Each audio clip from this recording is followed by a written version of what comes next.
Hello everyone, welcome to PWOली IAS. स्वागत है आपके इस वीडियो में जहां हम कवर करेंगे पूरे मई महीने के सारे cases and news in a single video.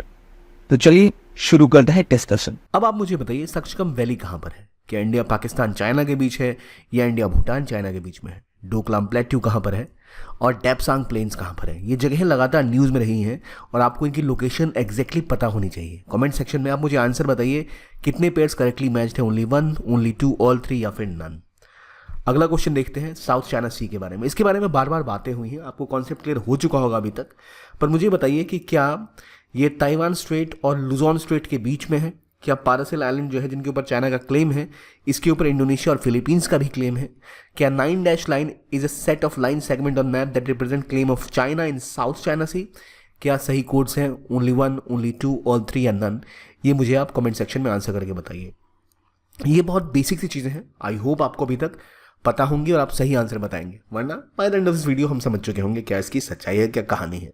तो पहले टॉपिक पे आते हैं और FIU की बात करते हैं। FIU ने बोला है कि मनी लॉन्ड्रिंग बढ़ रही है, इलेक्शन का सीजन तो वैसे भी आ चुका है, और कैपिटल मार्केट्स में खासतौर पे बताया कि हमें रिपोर्टिंग के अलर्ट्स होने चाहिए, बहुत ज़रूरी है इस पर ध्यान रखना। तो ये उन्होंने कहा है कि FIU मतलब फाइनेंशियल इंटेलिजेंस यूनिट, इनका कहना यह है कि भाई जितने भी आपके ऑनलाइन पेमेंट हो गई, इंश्योरेंस हो गई, बैंकिंग हो गई, इन सबको ध्यान रखना पड़ेगा।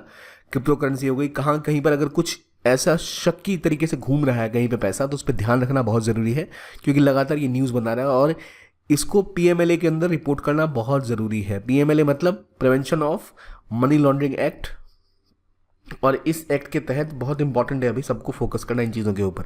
हालांकि प्लेसेस एंड न्यूज़ से इसका संबंध नहीं था, पर लगातार जो मनी लॉन्ड्रिंग है इंडिया में वो बढ़ रही है। मनी लॉन्ड्रिंग की लोकेशंस कहाँ कहाँ से ज़्यादा, इसके बारे में जिक्र आता है। ऑर्गेनाइजेशन की मैं बात करूँ तो FATF टेरर फाइनेंसिंग की बात करता है, ठीक है।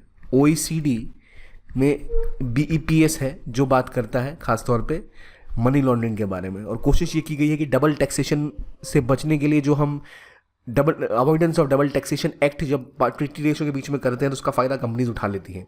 तो हमें याद रखना चाहिए कि वो चीज़ें कहाँ से आई हैं, उससे क्या संबंध है, किस चीज़ का। आई होप आपको पता होगा FATF क्या है, OECD क्या है, हमने इसके बारे में पढ़ा है। FATF में कितने मेंबर्स हैं? FATF असल में है क्या? तो एक ग्लोबल मनी लॉन्ड्रिंग रोकने की एक ऑर्गेनाइजेशन है, फाइनेंशियल एक्शन टास्क फोर्स।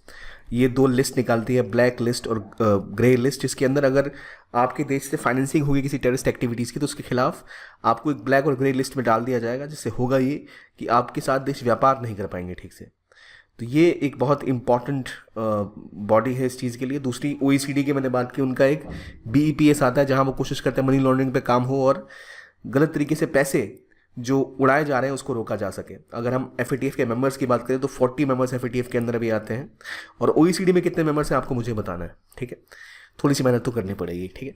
आगे बढ़ते हैं, और इसके अंदर पेनल्टीज़ की बात भी की गई है। तो ये तो हो गई एक बात। अगला टॉपिक है फिलीपींस के बारे में। फिलीपींस ने बोला है कि चाइना लगातार क्लेम कर रहा है साउथ चाइना सी के शोल के ऊपर, जिसके उसके ऊपर कोई अधिकार नहीं है, और ये मामला दोबारा न्यूज़ में लाता है साउथ चाइना सी को। अब साउथ चाइना सी को लेकर जिस रीफ की बात हो रही है, उसका नाम है थॉमस शोल रीफ। तो थॉमस शोल रीफ कहाँ पर है? तो ये है साउथ चाइना सी में, और अचानक से ना चाइना ने इसके ऊपर, इस शोल के ऊपर क्लेम कर दिया था। हाल में ही चाइना लगातार अपने पैर बढ़ाता जा रहा है इस रीजन में, तबाही मच सकती है अगर इसको रोका नहीं गया तो अगर हम देखें लोकेशन वाइज, तो ये देखिए ये साउथ चाइना सी है। यहाँ कुछ इंपॉर्टेंट नाम है, ये आपको पता होना चाहिए क्या क्या है। देखो ये पूरा रीजन साउथ चाइना सी का है। 9 डैश लाइन पहली चीज़ आती है, विच इज़ वो लाइन है जिसके तहत चाइना क्लेम करता है कि पूरा साउथ चाइना सी उसका ही टेरिटोरियल वाटर है। और आपको पता है 200 नॉटिकल माइल्स के बाद, 200 नॉटिकल माइल्स तक किसी भी देश की बाउंड्री से उसके 200 नॉटिकल माइल्स तक का रीजन उसका एक्सक्लूसिव इकोनॉमिक जोन होता है। तो यहाँ कई सारी कंट्रीज हैं, फिलीपींस है, ताइवान है, इंडोनेशिया है, मलेशिया है, ब्रूनी है। इन सब के क्लेम्स यहाँ पर, क्योंकि इसका रीजन जो है वो इन सब के भी एक्सक्लूसिव इकोनॉमिक जोन में आता है। लेकिन चाइना क्लेम ये करता है पूरा का पूरा हमारा ही है। अब यहाँ पर जो विवादित जगह हैं वो कौन कौन सी हैं? पहली पैरासेल आइलैंड्स, ठीक है, नाम याद रखिए, लोकेशन भी देख लीजिए, फोटो में एक बार देख लेते हैं, अब दोबारा देखना ना पड़े, ठीक है। दूसरा है स्पार्टली आइलैंड्स। ये 2 तो बहुत प्रचलित नाम है।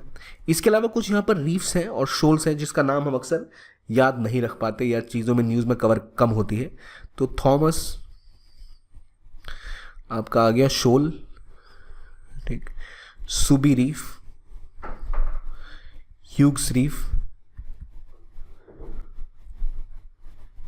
गैवन रीफ, जॉनसन, मिसचीफ और क्वार्टन। अब देखिए, हो इतना ही नहीं रहा है कि सिर्फ ये नाम है जो इंपॉर्टेंट है, ये चार नाम ऑब्वियसली साउथ चाइना सी से जुड़े हुए हैं। इसके अलावा ये भी इंपॉर्टेंट है कि चाइना यहाँ कर क्या रहा है। तो चाइना यहाँ पर आर्टिफिशियल आइलैंड्स बना रहा है। आर्टिफिशियल आइलैंड्स कैसे बनते हैं? आप ज़मीन में समुद्र के ऊपर मिट्टी गिराते रहो, वहाँ पर एक आइलैंड बन गया, फिर आपको कि भाई ये आइलैंड तो हमारा है, तो इससे जो अनक्लॉज का नियम है, United Nations convention on laws of seas, उसके तहत अगले 200 नॉटिकल माइल्स तक तो हमारा इलाका होगा।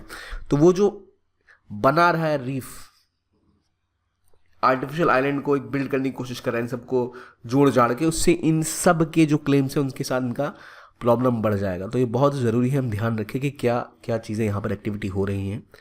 इसमें मुझे बताइए पैरासेल और स्पार्टली पे किसका किसका कब्जा है। पहला ग्रुप है स्पार्टली। तो स्पार्टली पे कहानी थोड़ी सी कॉम्प्लिकेटेड है। पैरासेल की अगर मैं बात करूँ तो पैरासेल पे पहले वियतनामीज फोर्सेस का कब्जा हुआ करता था यहाँ पर, और 1974 में इसको चाइना ने कब्जा कर लिया अपने अंदर। और स्पार्टली आइलैंड, जहाँ ढेर सारे आइलैंड हैं, इसके ऊपर कुछ आइलैंड्स के ऊपर अभी भी फिलीपींस का कब्जा है और कुछ पे चाइना का कब्जा है। तो स्पार्टली आइलैंड में विवाद यही है कि अभी फिलीपींस जिन एरियाज़ पे कब्जा करके रखे हुए, वहाँ पर चाइना लगातार अपने पैर बढ़ाए जा रहा है, और ये फिलीपींस की कोशिश है कि चाइना को रोक सके। इसीलिए फिलीपींस ने भारत के साथ भी ब्रह्मोस मिसाइल का करार किया और इस कोशिश की कि किसी तरह इसको रोक पाए, वरना बहुत ज़्यादा दिक्कतें और बढ़ जाएंगी। यहाँ पर कई सारे, खासतौर पे जो आपका स्पार्टली और पैरासेल आइलैंड्स हैं, यहाँ पर कई सारे छोटे छोटे और आइलैंड्स और द्वीप हैं जिनको लेकर भी विवाद बना रहता है, क्योंकि भाई कहानी यही है कि वहाँ पर कब्जा करके चाहते ये है कि अपना ऑयल और गैस और अपनी चीज़ों को सिक्योर करें। अगला आर्टिकल बात करता है उत्तराखंड के फॉरेस्ट फायर्स की। लगातार फॉरेस्ट फायर्स अब हर साल देखते हैं बढ़ता जाता है। इस बार भी उत्तराखंड के हिल्स में फॉरेस्ट फायर्स बढ़ी है, और इसके पीछे वजह ये है कि हीट वेव की कंडीशन बनी हुई, इसलिए ऐसा हो रहा है। और ये चीज़ें पता कहाँ से चली? तो यूरोपियन स्पेस एजेंसी की सेंटिनल-2 एक सैटेलाइट है जिसने बताया कि यहाँ पर आग और धुआं उठ रहा है। अब देखिए, जो भी इंडिया के ऐसे इलाके से उत्तराखंड और हिमाचल, वहाँ पर क्या होता था, छोटे छोटे ताल या फिर गड्ढे हुआ करते थे जिनके अंदर पानी भर जाता था बरसात के दौरान, और वो लगभग सालों भर वो हमेशा गीला गीला रहता था। तो वहाँ पर कभी भी आग लगती थी नेचुरली, वाइल्ड फायर पत्ते सूख के जब सचमुच आग लगती थी नेचुरली, तो उसको वो आग और वो पानी मिलके बुझ जाता था, आग आगे नहीं बढ़ पाती थी। तो इसी चक्कर में वहाँ पे जो प्रकृति है वो बची रहती थी। पर दिक्कत ये हो गई है कि अब वो ताल और वो छोटे छोटे जो गड्ढे बनाए जाते थे, नेचुरली होते थे, वो खत्म होते जा रहे हैं, पानी वहाँ पर रिस नहीं पा रहा, और इस वजह से वहाँ पर लगातार फॉरेस्ट फायर्स की घटनाएं बढ़ती ही जा रही हैं। अगर आप ग्लोबली देखें तो फॉरेस्ट फायर्स का स्पेशल डिस्ट्रीब्यूशन देखें तो आप देखो कि लगातार यहाँ फॉरेस्ट फायर्स काफ़ी ज़्यादा बढ़ती है। इतना ही नहीं, अगर आप देखो तो आपका ये जो छत्तीसगढ़ से लेकर झारखंड के आसपास का रीजन है, उड़ीसा का रीजन है, यहाँ भी बहुत ज़्यादा फॉरेस्ट फायर्स होती है। तो ये दिखाता है कि भारत के लिए बहुत रेलेवेंट है कि आप नॉर्थ ईस्ट के रीजन को भी सिक्योर करो, आप इस रीजन में भी फॉरेस्ट फायर से लड़ने के लिए एक स्ट्रैटेजी बनाओ। क्योंकि फॉरेस्ट फायर से, जैसे अमेरिका में काफ़ी फॉरेस्ट फायर्स आती है, ऑस्ट्रेलिया में होता है ऐसा, तो प्रॉपर उनकी जो फायर ब्रिगेड है उसका एक इलाका पूरी तरह इनको बुझाने के लिए ट्रेंड होता है। इंडिया में ऐसा है नहीं। तो बहुत ज़रूरी है कि इंडिया इसके ऊपर काम करे, फॉरेस्ट फायर जो बढ़ती जा रही है भारत में उसको रोकने के ऊपर काम किया जाए। अगला आर्टिकल बात करता है वार्मिंग ऑफ इंडियन ओशन। कहानी यह है कि IITM के स्टडी में पता लगा है कि जो इंडियन ओशन है ये 1950 से लेकर 2020 तक के बीच में 1.2 डिग्री सेल्सियस तक और ज़्यादा गर्म हो चुका है, और अगर ये इसी तरह बढ़ता रहा तो अगले 70 सालों के अंदर ये 3.8 डिग्री सेल्सियस तक बढ़ सकता है। और अगर ऐसा होता है तो वहाँ से मेरीन हीट वेव्स जनरेट होंगी, जो हीट वेव्स हमारी दुनिया को तबाह करने के लिए काफ़ी है। तो बात क्या है कि भाई पहले अभी तक कितनी गर्मी हुई है, वार्मिंग 1.2 डिग्री सेल्सियस।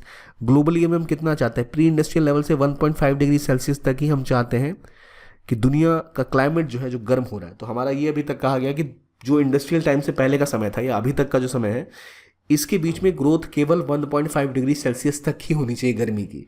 इससे ज़्यादा गर्मी बढ़ी तो ग्लोबल वार्मिंग से बहुत नुकसान हो सकता है। जैसे मरीन हीट वेव की बात इन्होंने की, नॉर्मली हमें पता नहीं होता मरीन हीट वेव्स क्या होती हैं। तो मरीन हीट वेव्स का मतलब ये होता है कि साइक्लोन्स फॉर्म होने लगते हैं इसके अंदर जल्दी जल्दी। जो अभी 220 या 250 दिन में पर ईयर होते हैं, ये 20 डेज पर ईयर के मुकाबले 220 से 250 डेज पर ईयर होने वाले हैं। और इस तरह की चीज़ें जब होने लगेंगी तो हमारी जो जंगल है, जो हमारे द्वीप हैं, वो सारे के सारे डूब के तबाह हो जाएंगे। चलिए, ये तो आपको पता है कि मरीन हीट वेव डेवलप हो गई। अभी पता है कि ऑल ओवर इंडिया, खासतौर पर north India, heat wave generate हो रखी है, जिसमें कई लोगों की जानें चली जाती हैं। बहुत भीषण गर्मी है। अब देखिए, मरीन हीट वेव्स किस रीजन की बात करता है? इंडियन ओशन की। तो ये वो रीजन है इंडियन ओशन। अब आपको मुझे ये बताना है कि इंडियन ओशन के अंदर इंडियन गवर्नमेंट क्या क्या प्रोग्राम्स रन करती है। आप मुझे बताइए, जैसे आपको पता होगा सागर, इंडिया का एक बहुत इंपॉर्टेंट प्रोग्राम है जो यहाँ रन होता है। सागर की फुल फॉर्म क्या है? Security and growth for all in the region. फिर इंडिया ने ऑपरेशन संकल्प चलाया था, ताकि जो लोग फंस गए थे यहाँ, जो मैरीटाइम सिक्योरिटी थ्रेट था, उसमें बचाने के लिए 18 ऐसे ऑपरेशन इंडिया ने किए थे। खासतौर पे ऑपरेशन संकल्प की बात मैं कर रहा हूँ, संकल्प। अब देखिए, इसके अलावा ही यहाँ जैसे यहाँ पर हाउती रिबल्स बैठे हैं, उन्होंने यहाँ पे लगातार हमले स्टार्ट कर दिए थे। यहाँ सोमालिया से पायरेट्स ने शिप को कैप्चर करना स्टार्ट कर दिया था। तो इन सब को बचाने के लिए नेवी पहुंचती थी as a first responder, as a preferred partner in this region. तो भारत हमेशा अपने आप को नेट सिक्योरिटी प्रोवाइडर की तरह देखता है इस रीजन में, और ऑपरेशन संकल्प के थ्रू जो थ्रेट्स और जो प्रॉब्लम्स इस रीजन में आई, उसको काउंटर करने के लिए भारत ने एक बहुत बड़ा की रोल निभाया, जो दिखाता है इंडिया की रेलेवेंस इस रीजन में। IORA क्या है भाई, ये मुझे बताइए। इंडियन ओशन रिम एसोसिएशन, क्या इसके अंदर चाइना मेंबर है? आपको मुझे बताना है कि IORA के मेंबर चाइना है या चाइना ऑब्जर्वर है इसके अंदर, क्योंकि IORA का बहुत बड़ा एक ग्रुप है जहां इंडिया बहुत प्रोमिनेंट रोल निभाता है। और यहीं पर अब हीट वेव्स बढ़ रही हैं। अगर मैरीन हीट वेव्स आएंगी तो आइलैंड्स जो आसपास के, assumption island, Seychelles island, Fiji, सब ऐसे जो छोटे मोटे आइलैंड्स हैं यहाँ के आसपास, तो सारे के सारे डूब जाएंगे नेचुरली। इवन मुंबई डूब जाएगा और इंडोनेशिया के राज्य डूब जाएंगे। तो बहुत ज़रूरी है कि हम इस रीजन के टेम्परेचर को बढ़ने से रोकें, और इसके लिए हमें ग्लोबल वार्मिंग कम करनी पड़ेगी, जिसके लिए हमें इमिशन अपने कम करने पड़ेंगे। ठीक है, अब वो पॉइंट आता है जहां हम डिस्कस करें, जो हमने क्वेश्चन में देखा था कि कहाँ पर है सक्सकम वैली, किन किन देशों के बीच में है। देखिए, जब आप इंडिया के मैप को देखते हैं तो हम नॉर्मली देखते हैं ये पूरा मैप, लेकिन ये मैप कुछ इस तरह से होता है। अब देखिए, ये जो मैप है इंडिया चाइना की लाइन, इसे क्या कहते हैं पहले ये बताइए। चलिए, ये तो हमें पता है कि भारत चाइना की बाउंड्री जो डिवाइडेड है, ये है कौन सी लाइन बताइए। इंडिया पाकिस्तान का डिवीजन किससे हुआ था, किस लाइन से हुआ था? रेड क्लिफ लाइन है ये। ये लाइन कौन सी है? ये इंडिया चाइना के बीच की लाइन है। ये डिवीजन हुआ था जिस लाइन से, इसका नाम कहते थे जॉनसन लाइन। और जो आपका नॉर्थ ईस्ट है, वहाँ जो अरुणाचल प्रदेश के पास डिवीजन है, वो है मैकमोहन लाइन। तो ऊपर वाला कश्मीर का पार्ट जो लद्दाख का है, वो जॉनसन लाइन से डिवाइडेड है। तो 2 लाइनें हैं जो डिवाइड करती हैं, जिसको इंडिया बाउंड्री मानता है। अब यहाँ पर पूरा का पूरा अक्सै चीन का रीजन है, जिसके ऊपर चाइना ने कब्जा करके रखा हुआ है। और यहाँ जो लाइन है, इसे हम कहते हैं LAC, line of actual control. ये वो इलाका है कश्मीर का जिस पर पाकिस्तान का कब्जा है, और यहाँ तक कि हमारा कब्जा है, तो उसको हम कहते हैं LOC, लाइन ऑफ कंट्रोल। ये LAC है लाइन ऑफ एक्चुअल कंट्रोल, ये LOC है लाइन ऑफ कंट्रोल। यहाँ है NJ 9842। NJ 9842 वो जगह है, देखिए बाउंड्री तो जैसे ऐसे बनी तो ऐसे बन जाएगी बाउंड्री, लेकिन यहाँ ऊपर है इस रीजन में सियाचिन का ग्लेशियर। तो इंडिया ने ऑपरेशन मेघदूत करके 1984 में इसको कब्जा किया था। तो जिस पॉइंट से आपकी बाउंड्री साल्तो रेंज की स्टार्ट होती है, उसे हम कहते हैं 9842, यानी यहाँ से आपकी सियाचिन ग्लेशियर का हिस्सा स्टार्ट हो जाता है। तो वो जगह है NJ 9842, ये है सियाचिन ग्लेशियर। अब इसके पास ऊपर यहाँ पर है सक्सगम वैली। सक्सगम वैली असल में पहले पाकिस्तान के पास हुआ करती थी, लेकिन 1962 वॉर के बाद पाकिस्तान ने ये सक्सगम वैली चाइना को सौंप दी। तो आज कहानी ये है कि सक्सगम वैली भी चाइना के पास है, अक्सै चीन चाइना के पास है, आपका ये कश्मीर का हिस्सा पाकिस्तान के पास, और ये इंडियन कंट्रोल में भी आ रहा है। तो लाइन ऑफ कंट्रोल कहाँ पर है, लाइन ऑफ एक्चुअल कंट्रोल कहाँ पर है, रेड क्लिफ लाइन कहाँ पर है, जॉनसन लाइन कहाँ पर है, ये आपको पता लग गया। अब याद रखिए कि जो ये सियाचिन ग्लेशियर है 1984 में इंडिया ने कब्जा किया था, उससे पहले क्या था, ये डीमिलिटराइज था, इसके ऊपर कोई मिलिट्री नहीं थी। तो उसके बाद भारत को पता लगा कि पाकिस्तान इसके ऊपर कब्जा करने की सोच रहा है, तो भारत ने फिर अटैक करके इसको कब्जा कर लिया था। अब यहाँ जो और कुछ इलाके हैं, खासतौर पर अक्सै चीन का रीजन जहाँ पे लद्दाख लगता है, वहाँ पे लगातार विवाद की स्थिति बनी रहती है। तो कई रीजन है, जैसे चुमार का रीजन यहाँ पर है। तो डेप्सांग प्लेन कहाँ है, ये रहा डेप्सांगला। सियाचिन ग्लेशियर यहाँ ऊपर है, तो इसके ही आसपास आप देखो तो सियाचिन ग्लेशियर रेलेवेंट क्यों है, क्योंकि सियाचिन ग्लेशियर के ऊपर ही आपका काराकोरम पास है, जहाँ से अब देखिए ये जो रीजन है, यहाँ से चाइना ने बहुत ही महत्वपूर्ण अपना एक कॉरिडोर निकाला हुआ है, which is CPEC, China Pakistan economic corridor. तो यहाँ काराकोरम पास यहाँ पास में है, तो चाइना की सारी मूवमेंट यहाँ से होती है, तो इसलिए भारत के लिए बहुत रेलेवेंट है। तो भारत का जब रिसेंट विवाद गलवान में हुआ था, वो इसलिए हुआ था क्योंकि दौलत बेग ओल्डी यहाँ पर एक एयर स्ट्रिप है, इस एयर स्ट्रिप पे भारत ने काम करना स्टार्ट कर दिया था। दौलत बेग ओल्डी एयर स्ट्रिप यहाँ पर काम करने की वजह से चाइना को ये डर था कि कहीं भारत अपनी कैपेसिटी बढ़ा न ले और काराकोरम पास पे कल को हमला न शुरू। इसी को ध्यान में रखते हुए भारत के खिलाफ उसने एक्शन लिया था। कहा जाता है कि चाइना के लिए लगातार ये प्रॉब्लम का सबब है दौलत बेग ओल्डी। तो दौलत बेग ओल्डी क्या है? It is an air strip which is been developed. ठीक, नीचे का रीजन चोमार का रीजन है जहाँ पर है जिंगपुलीला और डेमचौक, ये सारे के सारे लद्दाख के रीजन है। आसपास आपका पैंगोंग सो लेक है, चुसुल का एरिया है, हानिफ सेक्टर, ये सारा का सारा राकी नाला, ये सारा आपका पड़ता है लद्दाख के रीजन में, जो इंडिया और चाइना के बीच का विवादित जगह है। यानी वेस्टर्न सेक्टर के जो इंपॉर्टेंट लोकेशंस आपको पता होनी चाहिए। रिवर यहाँ पे शौक रिवर बहती है, इंडस रिवर बहती है, तो ये सब नाम आपको पता होने चाहिए। आई गेस आपको अब याद रहेंगे। आगे बढ़ते हैं, अब देखते हैं साउथ चाइना सी के हमने विवादित इलाकों के बारे में जाना और क्या स्ट्रेट्स हैं यहाँ आसपास। तो फिलीपींस का वेस्टर्न फिलीपीन सी जो है वहीं पर विवाद है इनका। तो यहाँ पर एक लुजोन स्ट्रेट है, चाइना और ताइवान के बीच में ताइवान स्ट्रेट है। तो यानी चाइना से ताइवान आओ तो बीच में ताइवान स्ट्रेट है, ताइवान से फिलीपीन जाओ तो बीच में बाशी चैनल है, और बाशी चैनल पार करने के बाद आपको मिलता है लुजोन चैनल। तो ये ताइवान और फिलीपींस के बीच का इलाका है। ये पूरा का पूरा साउथ चाइना सी और इसी के आसपास के रीजन में ही हम ये देखते हैं। तो यहाँ इसको याद इस तरह से कर सकते हैं। अगला आर्टिकल बात करता है अजरक के बारे में। अजरक असल में कच्छ का एक इलाका है जहाँ से अजरक क्या है, अजरक में आर्टिसन रहते हैं और उनको मिला है एक जीआई टैग। तो व्हाट इज़ अजरक? अजरक असल में एक तरह से ब्लॉक पेंटिंग का उदाहरण है। ये अजरक प्रिंट इसे कहा जाता है। तो ये बड़ा अच्छा उदाहरण है जहाँ जीआई टैग दिया गया। अजरक इज़ इन राजस्थान, गुजरात, गुजरात के कच्छ के रीजन में। कच्छ का रीजन कहाँ पर है? तो कच्छ को अगर आपको देखना है तो कच्छ का रीजन यहाँ गुजरात की देखो दो शक्लें होती हैं, आगे मुंह सा कुछ बना होता है। ऊपरी इलाके में आप कच्छ को देख सकते हो, यहाँ कच्छ स्थित है। इसी में ऊपर रण ऑफ कच्छ है, इसके नीचे कच्छ का रीजन है, साइड में लिटिल रण ऑफ कच्छ है। यहीं पर रण महोत्सव भी होता है जो बहुत प्रचलित एक महोत्सव है। और यहीं आसपास कुछ विवादित जगह भी हैं। जैसे आप देखो तो इसी रीजन में यहाँ पर आपका इंडिया पाकिस्तान का विवाद है जिसे हम कहते हैं सरक्रीक डिस्प्यूट। यहाँ पर सरक्रीक का डिस्प्यूट है। सरक्रीक वो इलाका है जिसके ऊपर पाकिस्तान क्लेम करता है कि भाई बाउंड्री जो है बिल्कुल सरक्रीक के ऊपर। देखिए पाकिस्तान क्या कहता है, ये रही बाउंड्री, यहाँ से यहाँ तक गई। भारत कहता है कि चलो अब आगे एक वाटर बॉडी आ गई तो हम इसके बीचों बीच चैनल से बाउंड्री बनाते हैं, आधी हमारी आधी आपकी। पाकिस्तान का कहना नहीं, यहाँ पे बाउंड्री खत्म हो रही है तो ये पूरा हिस्सा ही हमारा है, ये ज़मीन की उधरी तुम्हारा, ये पूरी वाटर बॉडी हमारी हो जाएगी, पूरा का पूरा सरक्रीक हमारा हो जाएगा।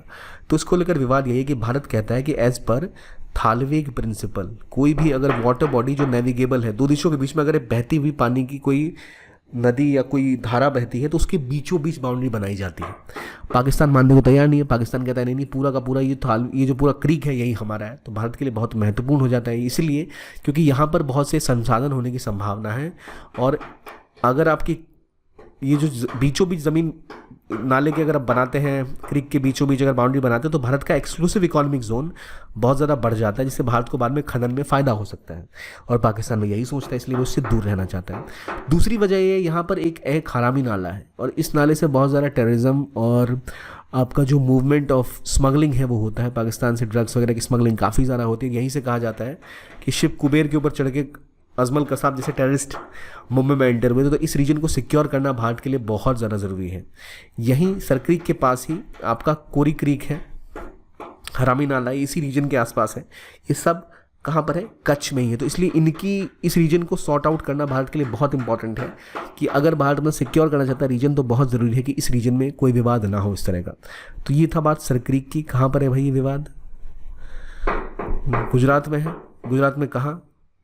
आप कच्छ के ऊपर के इलाके में जाओ तो यहाँ पर ये प्रॉब्लम है सरक्रीक का। आई होप आपको समझ आ रहा होगा सरक्रीक हरामी नाला क्यों रेलेवेंट है। प्लस यहाँ पर 2-3 और क्रीक्स हैं, कोरी क्रीक ये भी इंपॉर्टेंट है। और ये किस समंदर तक मिलता है? तो ये मिलता है अरेबियन सी में। पाकिस्तान का यहाँ पर सिंध प्रोविंस था और इधर कच्छ का प्रोविंस था, इनके बीच में एग्रीमेंट हुई थी, उसके तहत ही भारत और पाकिस्तान दोनों अपने दावे सामने रखते हैं। अगर आप आसपास देखो तो यहाँ इंपॉर्टेंट पोर्ट्स भारत के हैं। साइड में केटी सुंदर है जो पाकिस्तान में आता है, तो ये नाम आपको याद रखना बहुत ज़रूरी है। थोड़ी सी डिस्टर्बेंस हो रही होगी, I am sorry for that. तो ये वो चीज़ें हैं जो रेलेवेंट है, जो आपको पता होनी चाहिए। खासतौर पे अजरक प्रिंट कहाँ का है? तो कच्छ का है और कच्छ के अजरक प्रिंट्स को अब जीआई टैग भी मिल गया है। तो न्यूज़ आती है इंडोनेशिया के रुआंग से। रुआंग के नॉर्थ सुलावेसी प्रोविंस में एक नया वॉल्केनिक इरप्शन हुआ। अब अगर मैं आपसे पूछूं वेयर इज़ इंडोनेशिया, तो अगर आप इंडिया का मैप ड्रॉ करोगे तो आपके ईस्टर्न साइड में यहाँ आपको दिखाई देगा एक आइलैंड चेन जो आप कह सकते हो इंडोनेशिया है। इंडोनेशिया के पास इंडिया 2 पोर्ट्स को डेवलप कर रहा है, एक पोर्ट स्पेसिफिकली और एक connecting network Andaman to okay. और दूसरा जो पोर्ट यहाँ डेवलप हो रहा है उसका नाम क्या है? अंडमान में कौन सा पोर्ट इंडिया डेवलप करना चाहता है? सवांग। ये सवांग पोर्ट अगर डेवलप होगा तो भारत को चाइनीज़ जो प्रेजेंस है यहाँ पर उसको तोड़ने का, उसको कमज़ोर करने का एक मौका मिलेगा। तो ये जिसकी हम बात कर रहे हैं ये बात है माउंट रुआंग वॉल्केनो की, जिसमें विस्फोट हुआ बहुत सारा और ये इरप्शन लगातार होता रहता है। और याद रखिए पैसिफिक रिंग ऑफ फायर के पास जो भी देश है वहाँ अक्सर वॉल्केनिक इरप्शन बहुत ज़्यादा मात्रा में होते हैं, इसलिए हमारे लिए इम्पॉर्टेंट होता है कि हम याद रखें माउंट रुआंग को। अब माउंट एरेबस कहाँ पर है और माउंट लोआ कहाँ पर है? फिलीपींस में कौन सा था और कौन सा हवाई में था? हमने डिस्कस किया था पिछले हफ्ते, आई होप आपको पता होगा। ये हवाई कहाँ है? अमेरिका का देश है, ठीक है। तो देखिए ये इंडोनेशिया है और यहाँ आपको पूरी तरह से दिखते हैं ढेर सारे माउंट्स हैं जहाँ लगातार वॉल्केनिक इरप्शन होते ही रहते हैं, ठीक है। जैसे Merapi again was very much in news, आपने पढ़ा होगा बार बार। यहाँ पर कीलिंग राइज है, सिनाबॉग यहाँ पर है। तो आपको यहाँ पर दिखेगा सिंगापुर है, तो यहीं पर आपका स्ट्रेट ऑफ मलक्का है जहाँ बहुत सारी इंपॉर्टेंट ट्रेडिंग शिप्स जहाँ से गुजरती हैं। तो ऐसी चीज़ें आपको पता होना बहुत ज़रूरी है। अगली न्यूज़ पे आते हैं भद्र टाइगर रिजर्व के बारे में। भद्र टाइगर रिजर्व न्यूज़ में है तो हमें पता होना चाहिए भद्र टाइगर रिजर्व असल में है कहाँ पर। कर्नाटका के चिकमंगलूर में सिचुएटेड है भद्रा टाइगर रिजर्व। यहाँ पर अब सफारीज भी स्टार्ट हो चुकी हैं और लगातार यहाँ जो पूरा वाइल्ड लाइफ एसोसिएशन का हम सिक्योर करना चाहते हैं, इसलिए ये लगातार हमारे लिए न्यूज़ में रहता है ये आर्टिकल। अगला आर्टिकल बात करेगा रिसेंटली जो एक नई दुनिया में देखी गई फिनोमेना उसके बारे में, यानी ऑरोरास के बारे में। तो ऑरोरास क्या होते हैं? धरती के कई जगहों पर अगर आप जाएंगे तो आपको आसमान में कुछ ऐसे कलरफुल लाइट्स दिखेंगी। ये आमतौर पर दुनिया में 2 जगह देखी जाती थी, एक ऑस्ट्रेलिया में आर्कटिक के पास, या ऊपर आप अंटार्कटिका के आसपास भी देख सकते हैं। तो इसे ऑरोरास कहते थे, northern lights and southern lights, यानी धरती के दोनों ध्रुवों पर आपको ऐसी लाइट्स दिखती थी। लेकिन कमाल की बात यह हुई कि 2 दिन पहले ये लाइट्स पूरी दुनिया भर में देखी गई, यूरोप में, इवन इंडिया के लद्दाख के आसपास भी ऑरोरा की लाइट्स दिखाई दे गई। तो ये ऑरोरा लाइट्स, आसमान ये लाल पीला हो जाना, इस तरह की चीज़ें दिखना, ये क्यों होता है? जो आप फेनोमेना देखते हैं इन्हें ऑरोरा कहते हैं। इन्हें ही नॉर्दर्न लाइट्स या फिर सदर्न लाइट्स भी कहते हैं। अब याद रखिए आपको आसमान बिल्कुल ऐसा दिखे जैसे आप कोई मूवी देख रहे हैं, शेडोज बनती हैं नीली पीली सी। और ये क्यों होता है? तो असल में इसकी वजह क्या है और कैसे ये होता है पहले देखिए। तो जो सोलर विंड जब सूरज से आती है तो उसकी वजह से धरती के आसपास, जैसे ये धरती है तो यहाँ पर क्या होता है, भारत धरती के चारों तरफ एक मैग्नेटिक फील्ड होता है। ये बेसिक ज्योग्राफी में आपने पढ़ा ही होगा। इस मैग्नेटिक फील्ड के आसपास जब बाहर से सोलर विंड्स आती हैं तो वो इस मैग्नेटिक फील्ड के साथ इंटरेक्ट करती हैं। इंटरेक्शन की वजह से क्या होता है, यहाँ पे कई सारे पार्टिकल्स चार्ज हो जाते हैं और जब वो चार्ज पार्टिकल यहाँ पे लगातार इंटरेक्शन करते हैं धरती के आसपास मैग्नेटिक फील्ड से गुजरते हुए, तो इसकी वजह से जो आपको चार्ज पार्टिकल्स हैं वो एक दूसरे का कलर दिखाते हैं और यही आपको धरती के दोनों पोल्स पे दिखाई देता है। और इसे हम ऑरोरा बोरेलियस और ऑरोरा ऑस्ट्रेलियस भी कहते हैं।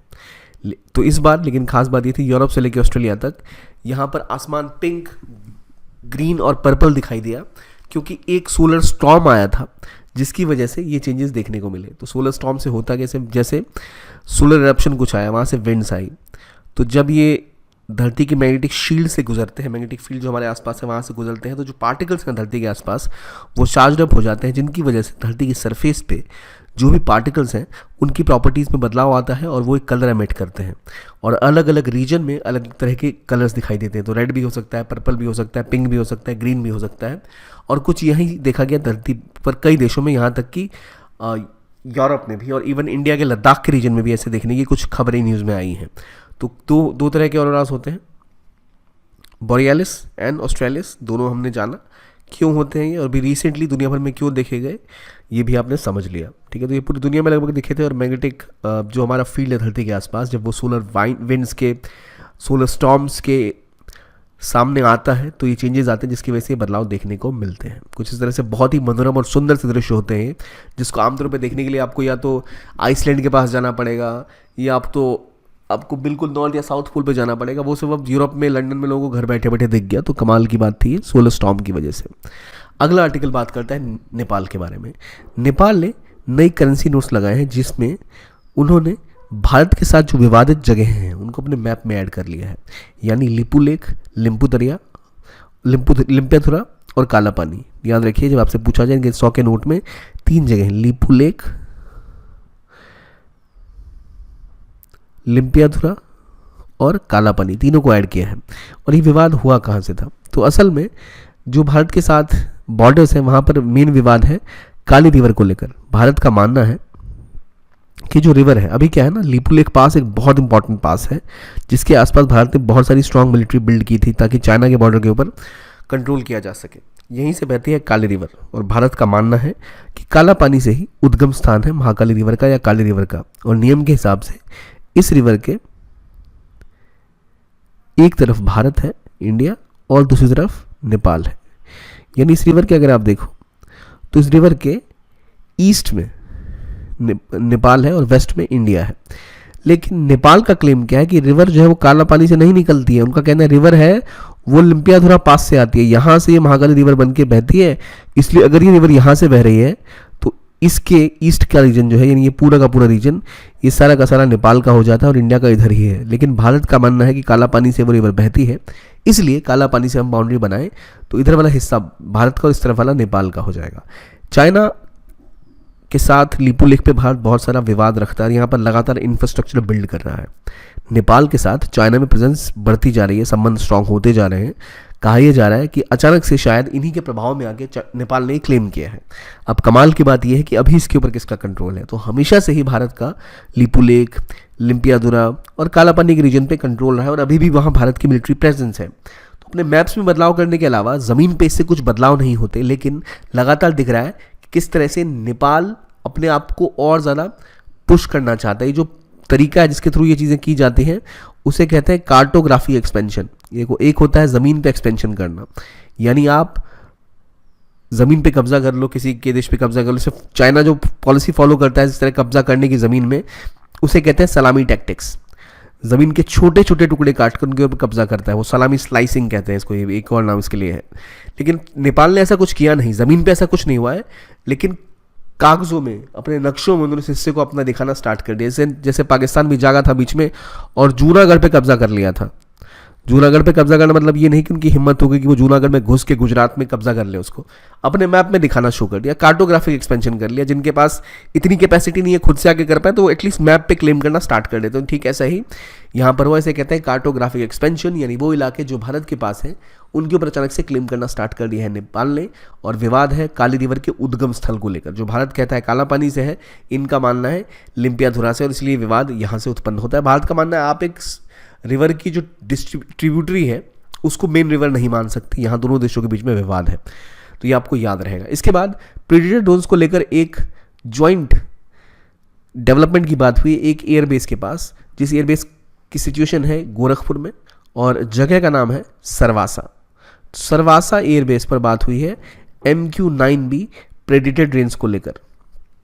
यहाँ पर गोरखपुर में डेवलप किया जाएगा इसको ताकि बेहतर तरीके से भारत प्रिपेयर कर पाए अपने आप को आने वाली वॉरफेयर के लिए। अभी रिसेंटली ही कुछ सालों पहले, पिछले हाल और उससे पहले, अज़रबैजान और अर्मेनिया के बीच में बहुत भयंकर युद्ध हुआ था, जहां अज़रबैजान ने अर्मेनिया को बुरी तरह हराया था। और उसके पीछे वजह क्या थी? वजह ये थी कि अज़रबैजान के पास थे टर्किश ड्रोन्स, और तुर्किश ड्रोन्स से उन्होंने अर्मीनिया के बड़े बड़े टैंकर्स को तबाह कर दिया था। उनके पास सैनिक नहीं थे लेकिन ड्रोन्स थे। तो उसके बाद भारत को एहसास हुआ कि हमें भी अपने आप को प्रिपेयर करना पड़ेगा, और इसीलिए $4 बिलियन की ड्रोन डील भारत और अमेरिका साइड से हुई। और अब उसको लेकर और ज़्यादा कुछ MQ-9 भी जिसका नाम है उसको भारत में भी डेवलप किया जाना शुरू कर दिया जाएगा। और एक अच्छी खबर है जिसके थ्रू हम भी जो फ्यूचर वॉरफेयर है, जो नेक्स्ट जनरेशन वॉरफेयर है, उसको लेकर तैयार रहेंगे, जहाँ अनमैन्ड एरियल व्हीकल्स, यानी ऐसे ड्रोन्स या ऐसे छोटे मोटे प्लेन्स जिनके अंदर कोई रहता नहीं है, वो खुद से उड़ते हैं और तबाही मचाते हैं, उनका इस्तेमाल किया जाएगा। भारत को इसकी ज़रूरत भी है क्योंकि भारतीय सीमावर्ती इलाकों पर हमेशा ही तनातनी की स्थिति बनी रहती है, चाहे पाकिस्तान के साथ हो चाहे चीन के साथ हो, और इसीलिए बहुत इंपॉर्टेंट है कि भारत यहाँ पर अपने आप को प्रिपेयर्ड रखे। अगला बर्ड फ्लू। बर्ड फ्लू का पहला केस देखा गया कहाँ और किस जीव के साथ? तो वॉलरस के साथ। अब वॉलरस जैसे जीव जो आमतौर पे आपको बेसिक जगहों पे नहीं मिलते, उनमें बर्ड फ्लू देखा गया है। इसका मतलब बहुत ज़्यादा खतरनाक है। और ये कहाँ मिलते हैं? तो आर्कटिक में। वॉलरस की बात कर रहा हूँ, कहाँ मिलते हैं? आर्कटिक में। और जब हम पोल्स की बात करें, जैसे हमने देखा आज northern lights, southern lights, even walrus के केस में कुछ उसी तरह से एक और बहुत इंपॉर्टेंट चीज़ है, वो है स्वॉलबॉर्ड। स्वॉलबॉर्ड का एक इम्पॉर्टेंट रोल है दुनिया में। क्या कि मान लो अभी हम सारे बीज बोते हैं, जैसे अभी एक सोलर स्टॉर्म आया तो कहा जाता है कि अगर ये बहुत ज़्यादा स्ट्रांग होता या कुछ इसमें चेंजेस होते ऐसे तो हो सकता था हमारी सारी इलेक्ट्रॉनिक सुविधाएं कुछ समय के लिए ठप हो जाती। इसने कई जगहों पर किया भी, जैसे जो सोलर सैटेलाइट्स हैं, जैसे स्टारलिंक है जिसके थ्रू इंटरनेट बीम किया जाता है, उनकी परफॉर्मेंस ख़राब हो गई थी, वो काम नहीं कर पा रहे थे क्योंकि सोलर स्टॉर्म आ गया था।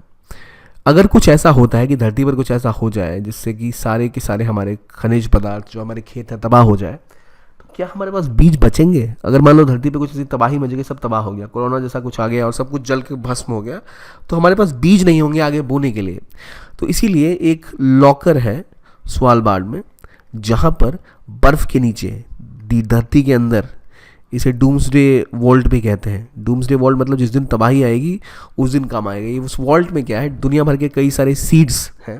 भारत ने भी अपने कई जो प्रजातियां हैं उनके सीड्स भेज रखे हैं। उन सीड्स बैंक में वो तरह तरह के सीड्स जमा है कि अगर कभी मान लो ऐसी स्थिति आ गई, दुनिया भर के जितने फसलें हैं वो तबाह हो गई, दुनिया में स्पेस नहीं बचा कुछ भी बोने के लिए, तो फिर जाकर डूम्सडे के दिन शायद यहाँ से हम इसको निकालेंगे और इसको बोएंगे। तो वो वॉल्ट कहाँ पर है? स्वालबार्ड में है। अभी क्या है कि वॉलरस की जो मौत हुई, और वॉलरस की मौत जो बर्ड फ्लू से हुई, वो कहाँ हुई? उस स्वालबार्ड के पास ही हॉपन आइलैंड में हुई। तो स्वालबार्ड आप ही लोगों अक्सर न्यूज़ में रहता है तो पता रखिए कहाँ पर है। स्वालबार्ड आर्कटिक सर्कल के पास, ग्रीनलैंड के ऊपर, ये रहा हॉपन आइलैंड, यहीं पर आपका ये देखा गया। तो हॉपन आइलैंड कहाँ पे सिचुएटेड है? बैरेंट सी के पास, बिल्कुल कहाँ? स्वालबार्ड के पास। तो बैरेंट सी ये रहा स्वालबार्ड। पहली बात तो ये स्वालबार्ड क्या कोई देश है, कोई आइलैंड है? तो आइलैंड टाइप से है। पार्ट तो ये किसका है? नॉर्वे का है, याद रखिएगा, नॉर्वे का पार्ट है। ग्रीनलैंड किसका पार्ट है? डेनमार्क का पार्ट है। तो यहाँ स्वालबार्ड में ही वो वॉल्ट है और स्वालबार्ड के पास ही होपन आइलैंड है जहाँ पर ये वॉलरस का केस आया, और इसके पास में बैरेंट सी है।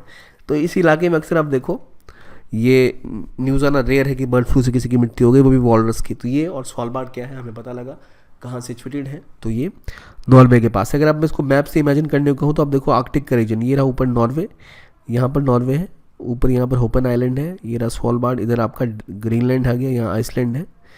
तो ये आर्कटिक सर्कल है। इस तरह आप आर्कटिक अंटार्कटिक सर्कल को याद करिए, ध्यान रखिए कहाँ पे कौन सा देश लोकेटेड है, उससे आप बेहतर स्थिति में होंगे। क्या नॉर्वे नेटो और ईयू का पार्ट है या नहीं, मुझे बताइए। Is EU part of, is Norway part of EU और नेटो, और इज इट नॉट? रिसेंटली किस देश ने इसको ज्वाइन किया, स्वीडन ने या फिनलैंड ने? जवाब दीजिए कमेंट सेक्शन में।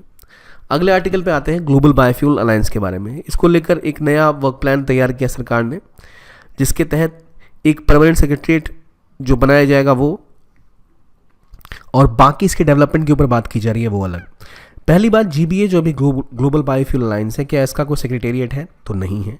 क्या इसका कोई चार्टर है? तो नहीं है। जैसे Indian international solar alliance, Gurugram में इसका सेक्रेटेरिएट है। तो इसी तरह से ज़रूरत है कि हम बायोफ्यूल अलायंस को भी पुश करें, क्योंकि भारत के लिए बहुत ज़्यादा महत्वपूर्ण है ये। और अभी तक भारत ने इसको लॉन्च कब किया था? G20 में लॉन्च हुआ था जब भारत के पास प्रेसिडेंसी थी। कई देशों ने इसको ज्वाइन किया है, खासतौर पे भारत के नज़दीकी देशों ने और एशिया की कंट्रीज़ ने, डेवलपिंग कंट्रीज़ ने। ज़रूरी है कि भारत इसको और जाके पुश करे, और ये काफ़ी इंपॉर्टेंट था। G7 के टाइम में इसको शुरू किया गया था। अब बात आती है दारफुर की। दारफुर में लगातार वॉर हो रही है, कई लोग जाने गए हैं। दारफुर कहाँ है? तो सूडान के पास का रीजन दारफुर कहलाता है, और यहाँ लगातार वेस्टर्न दारफुर में तबाही की स्थिति मची हुई है। रिसेंटली जो वहाँ पर पीस कीपिंग फोर्सेस थे, वहाँ की जो पैरामिलिट्री रैपिड सपोर्ट फोर्सेस हैं, उनके बीच में युद्ध हुआ और कई लोगों की जानें यहाँ गई हैं। दारफुर असल में वो रीजन है सूडान का जहाँ अक्सर आप युद्ध की स्थिति देखते हैं। देखिए दारफुर का रीजन कहाँ है? सूडान के इस हिस्से में। Darfur is sandwich between two countries, Chad and Sudan. देखिए इस सूडान में ना हर तरफ तबाही का मंजर है। यहाँ दारफुर है, यहाँ आप एशिया देख रहे हैं, यहाँ नीचे इथोपिया है, तो यहाँ पर अफार ट्रायंगल है जो टूट रहा है, ठीक है। यहाँ पर इथोपिया में इधर आप देखें तो अम्हारा का रीजन है, यहाँ दारफुर का रीजन है, यहाँ गोमेज का रीजन है। तो हर तरफ यहाँ पर तबाही का आलम है दारफुर में। और साउथ सूडान से टूट के हाल में ही साउथ सूडान अलग हुआ था कुछ वर्षों पहले, हाल मतलब 5-10 साल मान लो। और कहा यह जाता है कि बहुत बुरी स्थिति है साउथ सूडान की। तो उसके बाद सूडान का रीजन लगातार न्यूज़ में रहता है। आपसे पूछी जा सकती है लोकेशन कि दारफुर कहाँ पर है, अफार कहाँ पर है, अम्हारा कहाँ पर है। तो सूडान के दोनों साइड, एक तरफ दारफुर का रीजन है, इधर आपका अम्हारा वाला कॉन्फ्लिक्ट आ जाता है, ठीक है। ऊपर हालांकि इरिशिया और इथोपिया में ज़्यादा है टिग्रे का रीजन, तो हर तरफ तबाही का मंजर जो सूडान है वो दिखता रहता है, तो इसलिए ये न्यूज़ में था। साथ आते हैं जो बात करता है नासा की प्री फायर मिशन के बारे में। तो हालांकि प्लेसेस इन न्यूज़ है, साइंस एंड टेक तो है ही नहीं, पर हमें ये ज़रूर पता होना चाहिए कि प्री फायर मिशन किस चीज़ को स्टडी कर रहा है। तो PREFIRE is primarily trying to study heat emissions जो कहाँ से आते हैं, quite contrary to normal belief, जो हमारा पोलर रीजन है उसमें से जो हीट निकलती है उसको पढ़ेगा ये। तो अर्थ के पोल्स को स्टडी करने के लिए it has been the earth NASA का प्री फायर मिशन लॉन्च किया गया। तो PREFIRE mission is of NASA किस लोकेशन पे ध्यान रख रहा है, तो पोल्स के ऊपर। तो अगर मैं आपको इस मैप पे लेके जाऊं तो हम बात कर रहे हैं पोल की। पोल का है भाई इधर और इधर, ठीक। ये तो ऑब्वियसली आपका लैंड जोन है, बाकी ऊपर आर्कटिक और अंटार्कटिका में बात हो रही है प्री फायर मिशन की। किसने लॉन्च किया? नासा ने। तो अभी जो है प्री फायर लॉन्च किया, इसका पूरा नाम ही है polar radiant energy in the far infrared experiment. इसके बाद पहले ये रेडी एम प्री फायर है, फिर एक प्री फायर एंड आइस जाएगा जो कुछ दिनों बाद रिलीज होगा। 2 इसमें क्यूब सेट यूज किए गए हैं इसको स्टडी करने के लिए, ठीक है। अगला आर्टिकल, ये प्री फायर देख कैसा है वो हमने समझ लिया। अगला आर्टिकल इजिप्ट के बारे में। देखिए कहा यह जा रहा है कि इजिप्ट के कई सारे पिरामिड हैं जो एक नाइल रिवर के ब्रांच के किनारे, शायद देखा गया नाइल रिवर है जिसके किनारे किनारे शायद जमीन में दफन है। अब ये हमारे लिए रेलेवेंट नहीं, ये न्यूज़ हो सकता है ये ऐसी न्यूज़ हो, पर क्योंकि टॉपिक में आया तो एक मौका है हमारे पास कि हम देख लें नाइल रिवर इजिप्ट कहाँ लोकेटेड है, क्या उसकी बेसिक इंपॉर्टेंट शहर है। देखिए इजिप्ट पहली बात एक ऐसी कंट्री है जो अफ्रीकन है, लेकिन इसका एक बड़ा सेक्शन एशिया में भी है। ये हिस्सा जो इधर वाला आपको दिख रहा है, this is what, this is Sinai peninsula. और सिनाई पेनिनसुला पहले किसका कब्जा था इसके ऊपर? 1967 में इसके ऊपर कब्जा कर लिया था इजराइल ने। बाद में जब इजराइल और इजिप्ट के रिश्ते नॉर्मलाइज हुए तो उन्होंने ये सिनाई पेनिनसुला, इजिप्ट किससे लग रहा है ये आपको दिख रहा होगा यहाँ पर, ये उनको वापस कर दिया था इजराइल ने। अब देखो यहाँ इजिप्ट में आपको बेसिकली दिखती है नाइल रिवर, ये बहती है यहाँ। अब अमूमन लोगों को लगता है कि नाइल रिवर यहाँ आके ऊपर इजिप्ट से शुरू हो रही है नीचे की तरफ जा रही है, पर ऐसा नहीं है। नाइल शुरू कहाँ से होती है? तो युगांडा से स्टार्ट होती है, लेक विक्टोरिया से, और फिर वो ऊपर की तरफ जाती है जो आपको ऐसे दिख रही है। अब पहली चीज इजिप्ट, इजिप्ट कहाँ है? यहाँ लोकेटेड है। इजिप्ट को जब हमने देखा यहाँ इजिप्ट लोकेटेड है, इजिप्ट एक इंपॉर्टेंट रोल निभाता है। पहले भी मेडिटेरेनियन सी यहाँ पर है, प्लस यहाँ स्वेज कनाल है। स्वेज कनाल का कंट्रोल एक तरह से आज इजिप्ट के पास है, तो ग्लोबल ट्रेड के लिए बहुत इंपॉर्टेंट है। वो एक ऐसी कंट्री जिसका जो ये इलाका है सिनाई वाला, ये इजराइल से लगता है। और यहीं पर गाजा स्ट्रिप, यहाँ आप देख रहे हो यहाँ पर गाजा की स्ट्रिप है।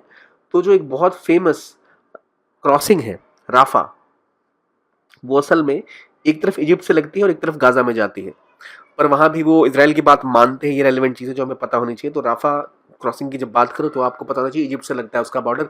एरेज क्रॉसिंग कोई है गाजा स्ट्रेट में, तो वो लगता है गाजा का जो सिटी है वो लगता है आपका इजराइल के साथ। एक तरफ राफा बॉर्डर क्रॉसिंग, एक तरफ एरेज बॉर्डर क्रॉसिंग है, ठीक है। अब बात आई नाइल रिवर की। नाइल यानी नील जिसे हम कहते हैं। नाइल रिवर असल में 2 रिवर से मिलकर बनती है, एक है ब्लू नाइल और प्लस व्हाइट नाइल।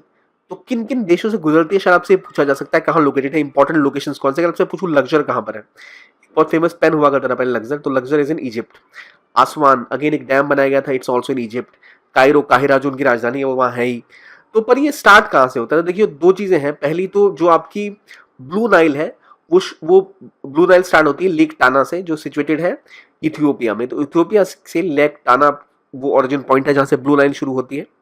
और व्हाइट नाइल आपकी लेक विक्टोरिया युगांडा में जो यहाँ से स्टार्ट हो रही है। और ये दोनों आके मिलती है वो है खार्तुम में। खार्तुम कहाँ है? सूडान में। खार्तुम में ब्लू और व्हाइट नाइल मिलती हैं, फिर यहाँ से ऊपर की तरफ जाती है। देखिए इथियोपिया में जहाँ पर ये इसका उद्गम स्थल है ब्लू नाइल का, लेक टाना, इससे थोड़ा आगे यहीं पर इथियोपिया एक ग्रांड इथियोपिया रेनाइसा डैम बनाना चाहता है, जिसको लेकर बहुत विवाद है इजिप्ट और इथियोपिया के बीच में। इजिप्ट का कहना है कि अगर ये डैम बन गया तो इथियोपिया लगभग 2-3-4 सालों का पानी जो इस पूरी ब्लू नाइल से बहता है वो अपने डैम्स में जमा कर सकेगा। इतना बड़ा डैम ये बना रहा है। $5 बिलियन का GERD डैम बन रहा है। तो GERD dam is being built on blue Nile. $5 billion का मेगा प्रोजेक्ट है। कौन बना रहा है? इथियोपिया।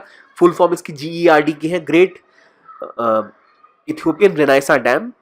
तो 3 से 4 साल तक का जो पूरा फ्लो है वो स्टोर कर सकता है। लेकिन इथियोपिया का कहना है कि हम एक बार में स्टोर नहीं करेंगे, हम धीरे धीरे स्टोर करेंगे, इसलिए पानी का फ्लो कम नहीं होगा, चिंता ना करें। पर इजिप्ट को भी इसकी चिंता है। तो ब्लू नाइल यहाँ से आ गई, व्हाइट नाइल आपकी युगांडा से आ रही है, साउथ सूडान और इधर आपके सूडान होते हुए इजिप्ट से होते हुए वो जाती है मेडिटेरेनियन सी की तरफ। तो ये जो फ्लो है दोनों रिवर्स का। जो लोकेशन है ये आपको पता होनी चाहिए। इंपॉर्टेंट शहर खार्तुम कहाँ पर है, जूबा कहाँ पर, जूबा इन सूडान, साउथ सूडान, जूबा, खार्तुम, आसवान, लग्जर, कायरो, ये आपको पता होना ही चाहिए दोनों कहाँ मिलते हैं। तो ऑलमोस्ट 6,695 किलोमीटर की लेंथ है नाइल की, और इकलौती ऐसी मेजर रिवर है जो साउथ टू नॉर्थ बहती है। साउथ टू नॉर्थ, इमेजिन आप अक्सर करोगे, मैं नाइल मैप देखो तो ऐसे आ रहा है, नहीं, ये उल्टा जा रही है। तो इकलौती ऐसी बड़ी रिवर है जो नॉर्थ टू साउथ जाती है, साउथ टू नॉर्थ जाती है, सॉरी, साउथ टू नॉर्थ। जब भी आप कोई मैप बनाते हो तो याद रखियो, ऐसा आप बनाओ तो ये साउथ है, ये नॉर्थ है, ये ईस्ट है और ये वेस्ट है। तो it's flowing from south to north, यानी युगांडा से इजिप्ट की तरफ, और इधर हम देखें तो इथियोपिया से इजिप्ट की तरफ बहती है नाइल। ब्लू और व्हाइट दोनों आप समझ गए, ठीक है। अब अगले टॉपिक पे आते हैं, Caledonia, new Caledonia. New Caledonia कहाँ लोकेटेड है, तो न्यू कैलेडोनिया असल में ऑस्ट्रेलिया के पास पैसिफिक में एक आइलैंड है, न्यूज में था। तो एक पैसिफिक आइलैंड है जिसका नाम है न्यू कैलेडोनिया। पर खास बात ये, it's a overseas territory of France. ये फ्रांस की ओवरसीज टेरिटरी। याद रखिए, जब हम न्यू कैलेडोनिया की बात करें तो हम एक देश की बात कर रहे हैं या फिर एक रीजन की बात कर रहे हैं जो कि पैसिफिक आइलैंड में एक आइलैंड जिसके ऊपर अभी फ्रांस का कंट्रोल। अब यहाँ हुआ ये था न्यू कैलेडोनिया में कि वोटिंग राइट्स यहाँ की चेंज हुई थी। यहाँ ये कहा जा रहा था कि फ्रांस के जो सिटीजन्स हैं, नॉर्मल फ्रांस के, अगर वो यहाँ हैं तो वो भी इन इलेक्शंस में वोट डाल सकते हैं। तो इसको लेकर न्यू कैलेडोनिया के जो लोकल्स थे उनका कहना है इस तरह से तो जो फ्रांस के लोग हैं वो हमारे जो मेन यूरोप में जो फ्रांस है वहाँ से जो लोग यहाँ आएंगे वोट डाल लेंगे, तो हमारे पास यहाँ के जो रहने वाले रेजिडेंट्स हैं इस आइलैंड के, उनकी तो पावर कम हो गई।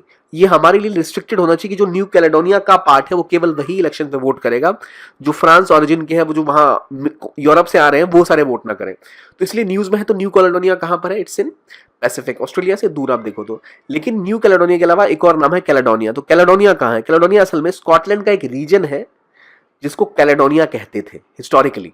तो कैलेडोनिया अगर कहा जाए तो वो यूके में है, यानी स्कॉटलैंड का एक part, it is called Caledonia.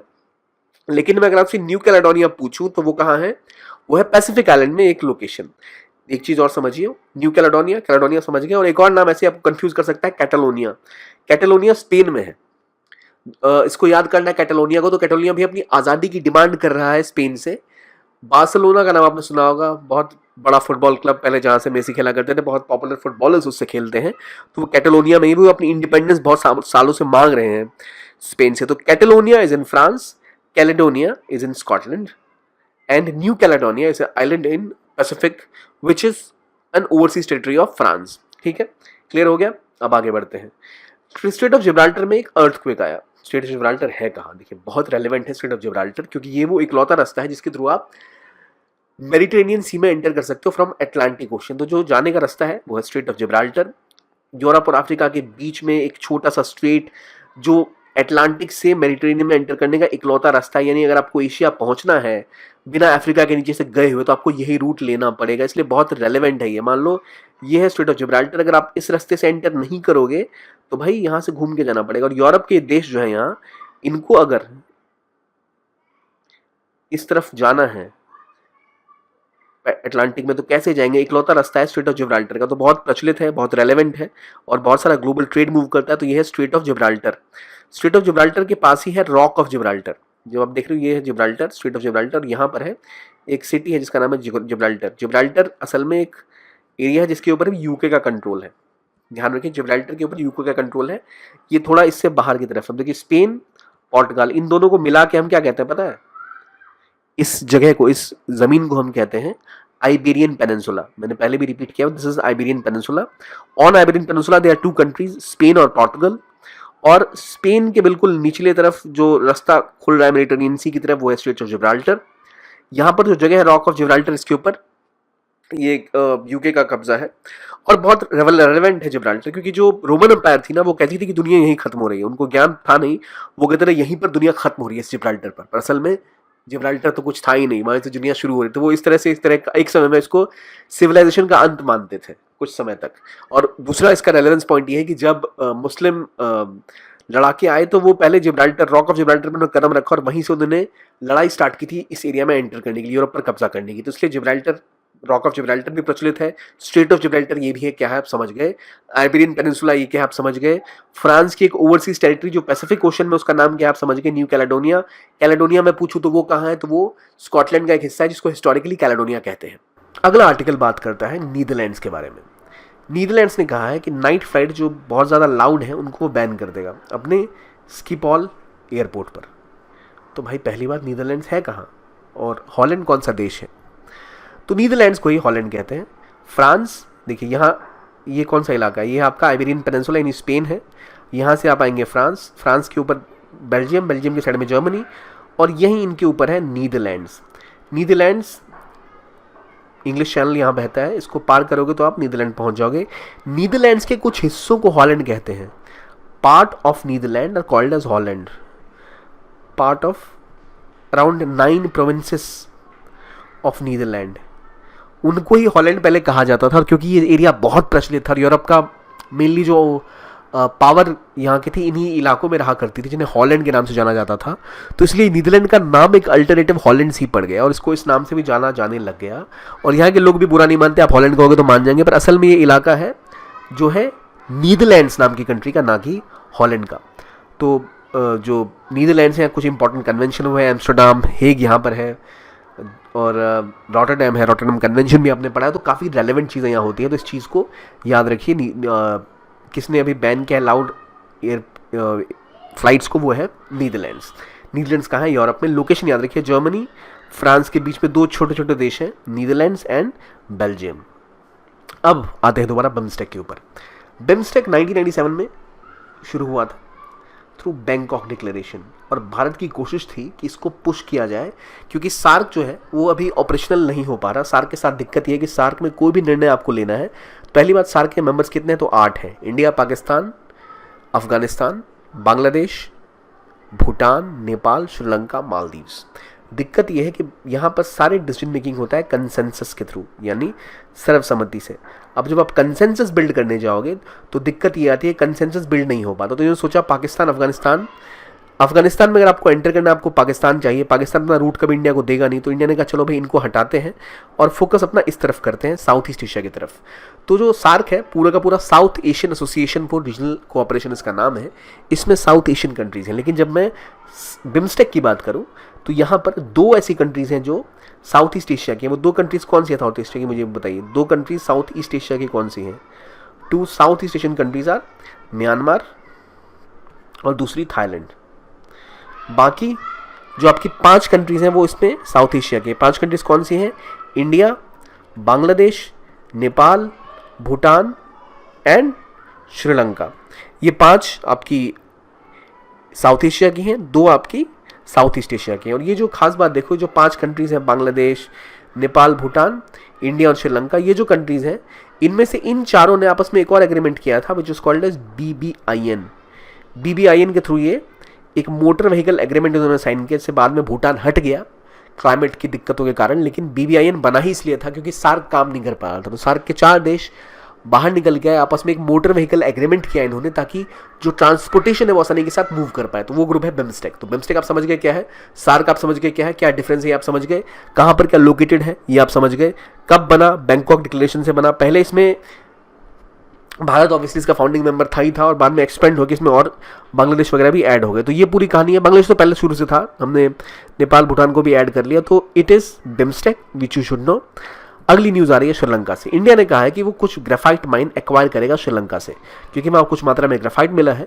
तो भारत चाहता है कि वहाँ से ग्रेफाइट लेकर जो हमारी लिथियम आयन बैटरीज हैं, जो भी आज आपका पूरा ईवी का स्ट्रक्चर है उसमें लिथियम आयन बैटरीज का इस्तेमाल किया जाता है, जिससे कि आपकी बेहतर कैपेबिलिटी हो, वहाँ फोकस है।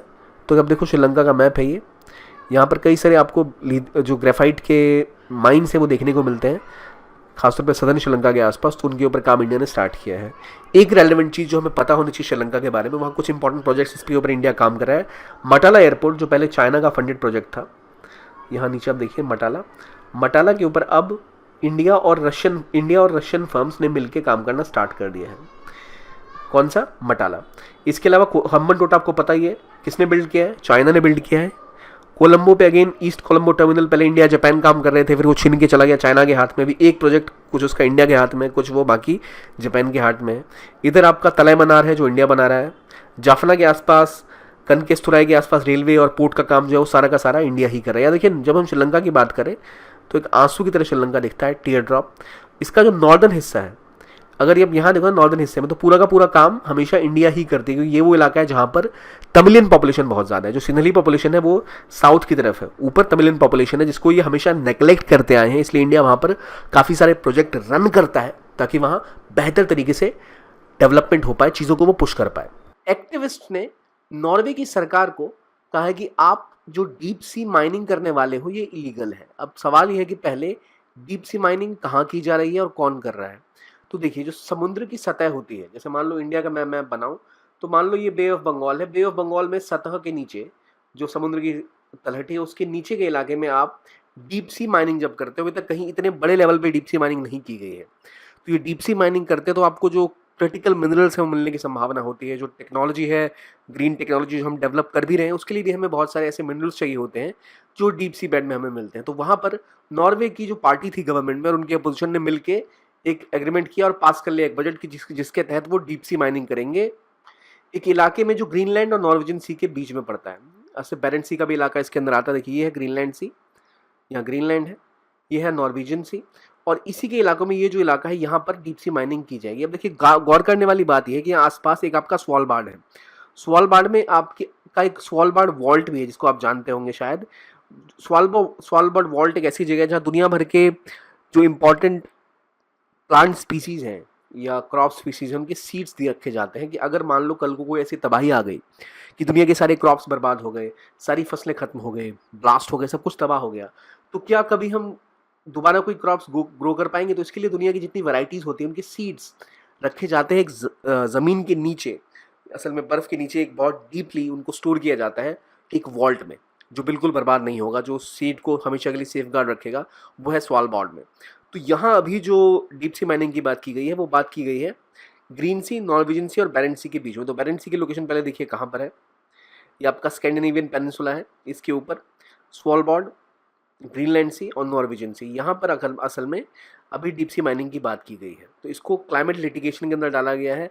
जो उनके एक्टिविस्ट हैं इस गवर्नमेंट को कोर्ट लेके गए कि भाई आप ऐसा कैसे कर सकते हैं। अब मेरा आपसे एक बेसिक सा सवाल है, is Norway part of EU?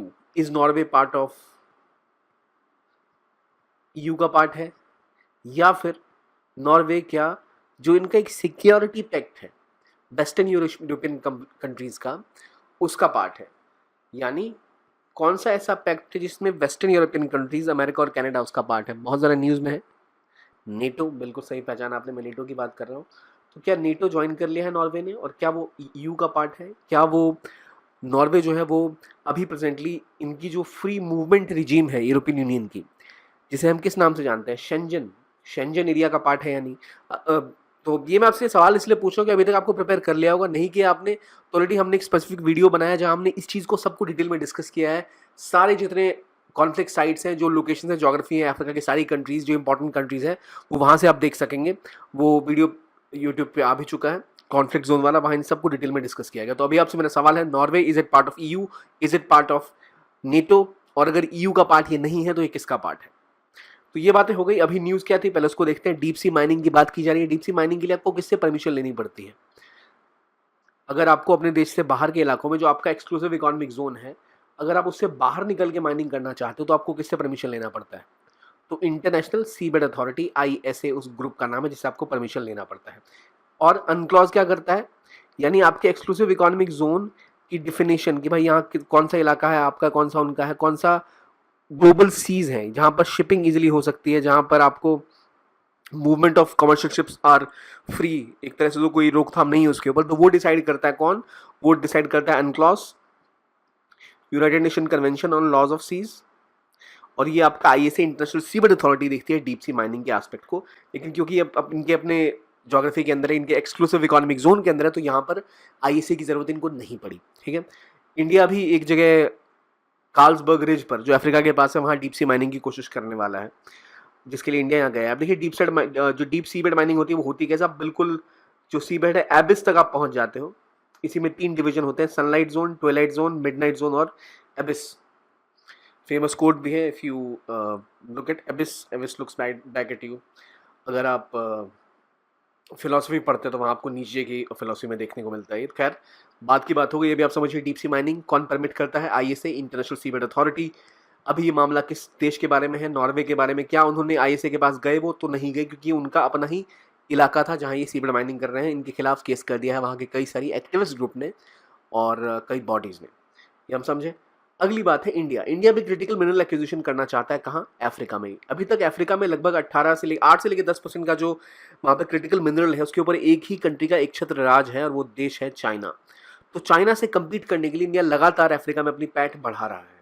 चाहे हम बात करें मेडागास्कर की, चाहे हम बात करें मोज़ाम्बिक की, कीनिया की, नॉर्वे की, नाइजीरिया की, हर देश के साथ इंडिया अपना कॉम्पोजिशन और कोलैबोरेशन बढ़ा रहा है। खासतौर पे इलेक्ट्रॉनिक व्हीकल जो हम डेवलप करते हैं उनके चिपसेट्स में, या जो बैटरीज बनती है लिथियम आयन की, उसके लिए कोबाल्ट, कॉपर, ये मैक्सिमम आप अफ्रीका से ही इंपोर्ट कर सकते हो। तो अभी 8 अफ्रीकन कंट्रीज के साथ इंडिया ने एक एमओयू साइन किया है। इनमें कौन कौन सी कंट्री है? Mozambique, South Africa, Congo, Tanzania, Zambia, Malawi, Cote d'Ivoire और जिम्बाब्वे। अभी जैसे मैंने आपको बताया, चाइना ऑलमोस्ट 8% जो पूरा का यहाँ पे जो भी मिनरल निकलता है वहाँ ये कंट्रोल करते हैं। तो देखिए अभी जो रेलेवेंस है उसमें अफ्रीका के की रिसोर्सेज कहाँ पर है। अगर आप देखो तो मोरक्को में दुनिया की 70% फोस्फोरस है, फॉस्फेट है, जो फॉस्फेट इस्तेमाल की जाती है बैटरीज के अंदर। गिनी में आप देखो 23% जो वर्ल्ड का बॉक्साइट है यहाँ मिलता है, 31% रूटाइल यहाँ मिलता है। गेबॉन में 4 से 15% मैंगनीज मिलती है।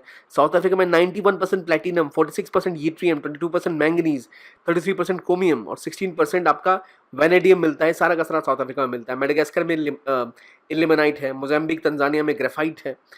जो अफ्रीकन कॉपर बेल्ट, जिसमें DRC, democratic Republic of combo और जायरे आता है, जाम्बिया आता है, सॉरी, यहाँ 6% कॉपर है। इसके अलावा कोबाल्ट का दुनिया का 60% से भी ज़्यादा जो इलाका है वो कोबाल्ट का डीआरसी में ही है। हमने जैसे मैं आपको बताया कॉन्फ्लिक्ट जोन में हमने मैप में डिटेल में डिस्कस किया कि अफ्रीका के मैप को कैसे याद रखना है। अगर हम इसको पकड़े तो ये सोमालिया है। यहाँ बताओ तो कौन सा देश है, ये मुझे बताओ। सोमालिया के पास में कौन सा है? तो ये इथोपिया है। इथोपिया से आगे जाओगे तो आपको मिलेगा सूडान, सूडान के नीचे मिलेगा साउथ सूडान, यहाँ मिलेगा चैड, नीचे मिलेगा CAR, सेंट्रल अफ्रीकन रिपब्लिक, उसके नीचे मिलेगा DRC, फिर यहाँ मिलेगा आपको कॉन्गो। तो इस तरह से हमने मैपिंग की है पूरी की पूरी, तो आप वो उसको देख के डिटेल में कवर कर सकते हैं इस चीज़ को।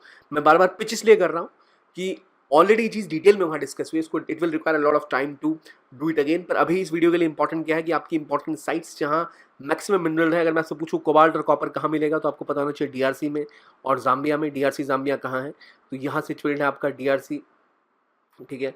और आपका जाम्बिया इसके ठीक नीचे आएगा, उधर युगांडा भी आ जाता है नीचे की तरफ। मोज़ाम्बिक और तंजानिया में 13% आपकी ग्रेफाइट है। तंजानिया में ही इंडिया की IIT मद्रास ने अपना ऑफशोर कैंपस खोला है, ठीक है। मेडागास्कर में 15% इमलाइट है। अफ्रीका में वेनेडियम है, यूट्रियम है, मैंगनीज है, क्रोमियम है।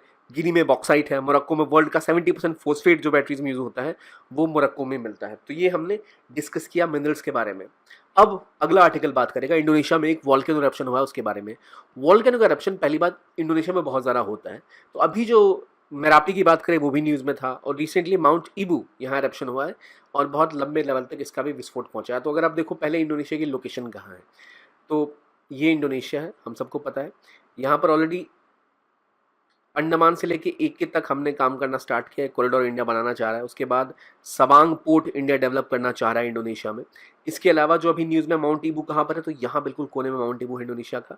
मेरापी इधर इनके आइलैंड्स पे पड़ता है, माउंट मेरापी ये रहा, जहाँ लगातार विस्फोट होते रहते हैं। तो Merapi is in Sumatra, then you have Mount Ibu, you have AK and Sabang, जो इंपॉर्टेंट लोकेशन है इंडोनेशिया में, वो आपको पता होनी ही चाहिए, ठीक है। अब एक और हमने जब अभी ऊपर क्वेश्चन डिस्कस किए, तो वहाँ हमने डिस्कस किया था माउंट लोआ के बारे में। तो माउंट लोआ वॉल्केनो इज इन हवाई, ठीक है। हवाई कहाँ पर है? अमेरिका के बिल्कुल लास्ट होनोलुलु इसकी के पास बिल्कुल आपको दिखेगा हवाई। यहाँ पर है माउंट माउना लोआ वॉल्केनो, ठीक है। तो ये इसके पास में एक वाइलुकु रिवर है, और माउना केआ फॉरेस्ट रिजर्व भी यहाँ पर है। तो माउना केआ इज रिलेटेड टू हवाई, नॉट विद इंडोनेशिया और विद इटली। तो हमने तीनों ही जो हमारे क्वेश्चन थे उसके बारे में क्लैरिटी ले ली है।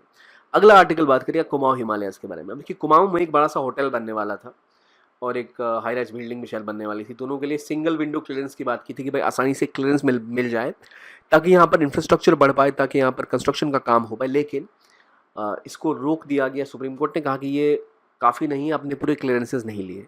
तो वहाँ असल में उत्तराखंड में अगर आप देखो 2 रीजन है, एक कुमाऊं और एक गढ़वाल। दोनों की डेफिनेशन क्या? अगर मैं बोलूँ रीजनल डिवीजन हिमालय का कहाँ है, तो मैंने आपसे पूछा था कि क्या कुमाऊं हिमालय चेनाब और झेलम के बीच में है, या आपको दिख रहा है वो काली की तक है। तो ये वाला इलाका जो है ना, ये आपका बेसिकली काली रिवर तक आपका होता है, जो होता है कुमाऊं हिमालयस। तो सतलज से लेकर काली तक आपका जो रीजन है वो कुमाऊं हिमालयस कहलाता है, ठीक। और अगर आप उत्तराखंड में देखो तो 2 डिवीज़न है मेजर, ये आपका पिथौरागढ़, बागेश्वर, अल्मोड़ा, नैनीताल, चंपा, ऊधम सिंह नगर जो है ये आपका कुमायूं में आता है।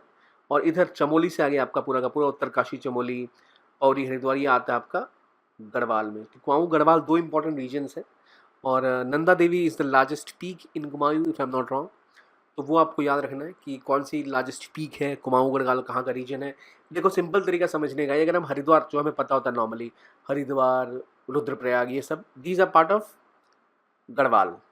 और जो आपका कुमायूं का रीजन है वो आपका नैनीताल, पिथौरागढ़, बागेश्वर, चाइना से बॉर्डर भी लग रहा है यहाँ पर, तो ये वो रीजन आ गया जो कुमाऊं का, ठीक है। अब आगे बढ़ते हैं। इंडिया ने चेयरमैनशिप हासिल की है कोलंबो प्रोसेस की 2024-26 के बीच में। कोलंबो प्रोसेस क्या, तो कोलंबो प्रोसेस असल में 12 देशों का एक समूह है एशिया का, जो आसपास बैठते हैं और कोशिश करते हैं कि किस तरह पीस स्टैब्लिश किया जाए। मैनेजमेंट ऑफ जो एम्प्लॉयमेंट है, कॉन्ट्रेक्चुअल लेबर है, उनको लेकर जो भी इश्यूज़ हैं ओवरसीज एम्प्लॉयमेंट की, उसको इंश्योर करना, और उनकी जो पीस है, उनके बारे में जो दिक्कतें वो फेस करते हैं उसको इंश्योर करने के लिए एक कोलंबो प्रोसेस होता है। तो याद रखिए Colombo process is a regional consultative process, यानी ये बाइंडिंग नहीं होता है, ठीक है। 12 देशों का है, बाइंडिंग नहीं है। क्या करेगा, पीस एंड ओवरसीज एम्प्लॉयमेंट, दो इसका की एस्पेक्ट है कि भाई इंडिया और इस रीजन से जो वर्कर्स बाहर जाते हैं काम करने के लिए उनकी देखभाल करना। तो इसके अंदर 12 देश हैं। क्या चाइना इसका पार्ट है, तो हाँ चाइना भी इसका पार्ट है, पाकिस्तान भी इसका पार्ट है। तो Afghanistan, Bangladesh, China, Cambodia, India, Indonesia, Nepal, Pakistan, Philippines, Sri Lanka, Thailand, Vietnam इसके प्रोसेस है। ये 2003 से चला आ रहा है कोलंबो प्रोसेस। नॉन बाइंडिंग होता है, इसका एक परमानेंट मिशन भी है यूएन में, और जो इंटरनेशनल ऑर्गेनाइजेशन ऑफ माइग्रेशन है वो इनको टेक्निकल सपोर्ट प्रोवाइड करती है, कैसे कहाँ पर कितनी माइग्रेशन हो रही है, कैसे उसे मेंटेन करना है। इसकी चेयरमैनशिप अब इंडिया को मिल गई है। लेकिन जब कोलंबो प्रोसेस की हम बात करें जिसमें 12 मेंबर्स हैं, इससे मिलता जुलता एक और नाम है, वो है कोलंबो सिक्योरिटी कॉन्क्लेव का, CSA। और कोलंबो सिक्योरिटी कॉन्क्लेव में 3 मेंबर्स हैं। ये असल में ट्राइलेटरल एक सिस्टम है जो काफ़ी डिफरेंट है कोलंबो सिक्योरिटी प्रोसेस से। जब हम बात करें ना कोलंबो सिक्योरिटी कॉन्क्लेव की, तो इसमें आपको मुख्य रूप से इंडिया, मालदीव्स और श्रीलंका 3 देश आते हैं जो बात करते हैं नेवल सेफ्टी के ऊपर, मैरीटाइम सिक्योरिटी के ऊपर। ये दूसरी कहानी है। इसका काम ही है सिक्योरिटी वगैरह पे फोकस करना। अभी देखो तो उसके 3 मेंबर्स हैं, इंडिया, मालदीव्स एंड श्रीलंका। 2011 में ये शुरू हुआ है, और जो कोलंबो प्रोसेस है वो 2003 से चला आ रहा है। उसका फोकस कहाँ है, ओवरसीज एम्प्लॉयमेंट के ऊपर। 2003 वाली कौन सी है, कोलंबो प्रोसेस की बात कर रहे हैं। यहाँ कोलंबो सिक्योरिटी कॉन्क्लेव है, it's a trilateral initiative, trilateral, India, Sri Lanka and Maldives, ठीक है। ये हमने डिस्कस कर लिया दोनों का दोनों, okay. Now we go to recent news जो आई है, जहाँ रशिया का ऑयल इंडिया में टॉप लेवल में पहुंच गया है, 10 मंथ की हाई पे पहुंच गया। अभी इंडिया में सर्वाधिक ऑयल इंडिया कहीं से लेता है, तो वो लेता है रशिया से। उसके बाद आप गेस करो कौन सी कंट्री होगी रशिया के बाद। तो आपको जान के हैरानी होगी, 2 नंबर पे इराक है, 3 नंबर पे आई गेस सऊदी है, चौथे पे UAE है, और 5वें पे USA है। तो India has really reached a level जहाँ इंडिया का 40% जो आपका ऑयल है वो रशिया से ही आता है, और इराक से केवल 20%। और जो आपका ये ऑयल का कंपोनेंट बढ़ा है, पहले मेजर कंपोनेंट ये सारा का सारा सऊदी अरेबिया से ही आता था। तो सऊदी अरेबिया से बहुत सारा ऑयल खिसक के अब हम रशिया से इंपोर्ट करने लग गए हैं। वहीं दूसरी तरफ नाइजीरिया से भी हम बीच में ऑयल काफ़ी लेते थे, तो वो सब अभी हम रशिया से ले रहे हैं। क्यों, क्योंकि हमें डिस्काउंटेड प्राइस पर रशिया से ऑयल मिल रहा है। तो टॉप सप्लायर्स में आपको Russia, Iraq, Saudi Arabia, UAE, USA हो चुके हैं, जहाँ आपको दिख रहा है already Russia is almost like 50% जो भारत का सारा ऑयल है आज यहीं से आ रहा है। तो इसके लिए हमारे साथ बहुत सारी बचत भी हमारे एक्सचेकर्स की हो रही है। तो ये इंपॉर्टेंट न्यूज़ है। अब एक बात हम और देख लें, जो हम अगर पहले मैप पे जाएं, जो हमारा की ग्लोबल इमेजेस को हम देखें, तो अफ्रीका में इंपॉर्टेंट रिसोर्सेज कहाँ पर है। ये ऊपर एक देश है मोरक्को, यहाँ क्या मिलता है, ठीक है। कॉन्गो में क्या मिलता है, साउथ अफ्रीका में क्या मिलता है, कहाँ वो देश लोकेटेड है, गिनी में क्या मिलता है, ठीक है। श्रीलंका से जुड़ी हुई 2 चीज़ें हमने देखी, Colombo process, Colombo security conclave, कितने मेंबर्स हैं। यहाँ पर आपको दिख रहा है ये जो जगह नॉर्वे के पास है, यहाँ पे कौन सा सी था, बेरेंट सी यहाँ पर था या यहाँ पे था, बेरेंट सी कहाँ पर है, नॉर्वेजियन सी कहाँ पर है, डीप सी माइनिंग क्या होती है। तो एक बार मैप पे आगे इसको आप रिवाइज जरूर करें, ताकि एक ही मैप पे आप उसको लोकेट कर पाएंगे, तो आपके रिवीजन के लिए चीज़ें बहुत आसान हो जाएंगी और आप इजीली इन सबको सिंपली रिवाइज कर सकेंगे। इस टेलीग्राम चैनल PWOLS ऑफिशियल को ज्वाइन करके आप सारा का सारा PDF और कंटेंट डाउनलोड कर सकते हैं। आज की वीडियो के लिए इतना ही। देखने के लिए बहुत बहुत धन्यवाद। Keep on watching PWOLS and have a nice